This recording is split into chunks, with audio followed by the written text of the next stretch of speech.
Thank you for that lovely piece, Bell Choir. Now it's time for our children's moment, and we will do it from here and welcome all the kids who are online with us as well this morning and watching.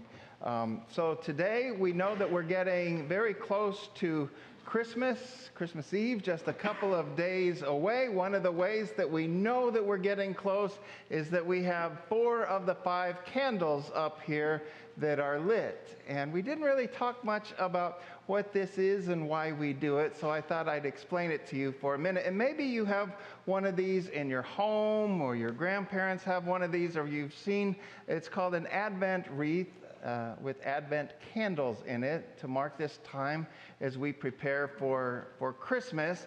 And usually there's some greenery like this to help us to remember the life of Christ, that it's evergreens aren't like other trees that lose their leaves and drop, but they stay green and look fresh and alive all year long. And so we can remember the life that always comes to us and the joy in Jesus. And it's in a circle, because a circle doesn't have a beginning and an end. It's just a circle that keeps on going forever, like God's love for us. And then we have the candles, 3 purple ones and 1 pink one, and then 1 white one. The 3 purple ones, purple we use as a color that kind of stands for, it's a darker color, not quite black, but pretty dark, and reminds us of kind of the darkness of this time of year. You notice that it starts getting dark very early, and the light that comes into our lives we celebrate. So part of the coloring is to go with the darkness. The first candle that we light every year is called the peace candle. Now, peace means that you're not fighting, and it also means you ever hear the term peace and quiet? When you just I bet you hear it a lot. That's the only thing that parents want, right? Is peace and quiet. And sometimes we want it too when things get too crazy and out of control, to settle back. So the first one we light is for peace. The second, Pastor Dave, who's been doing this his whole life, messed up. The first one we light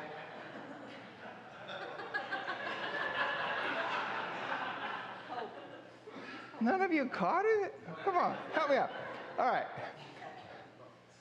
That's the second one we light, is about peace. The first one we light is hope, because we want to have hope. We all agreed that's how we do it? Okay. Hope. First, hope is like, when you want something really bad, we want Jesus to come and help our lives and make our lives better. Hope is like a great big hug that we receive to let us know that everything is going to be okay. And then we do the peace one, that's like a nice warm blanket for us. And then today we lit the one for love. The third one.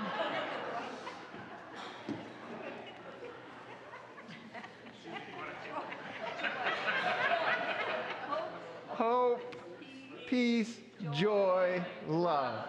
So joy is the pink one. I'm doing this for my own benefit, to remind me what they are. Joy is a little bit lighter. Pink is a lighter color than purple. It's kind of like purple, but lighter. And so it's a lighter Sunday where we focus on the joy that comes into our lives that Jesus brings to us.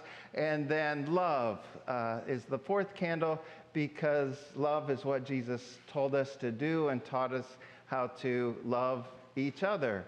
And then we save the white candle for Christmas Eve, and that one is what we call the Christ candle, because Jesus is known as the Christ who came into the world, and it's white to resemble purity and the pure love and light that God shines into our lives. And so kind of the big part of Christmas Eve service that we all look forward to, and we all light from the Christ candle, and the whole congregation lights their individual candles to show that Christ's light and love comes to our lives, just like a nice morning sunrise to bring us hope in new life. So let us say a little prayer.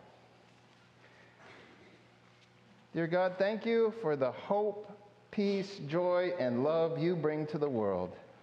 Help us to share your light and get ready to celebrate Jesus' birthday. Amen. And now we will have the children invite you to go with Mrs. Melissa to get actual education instead of things you received from me in Sunday school, and let the rest of us stand and sing our hymn, Hearken.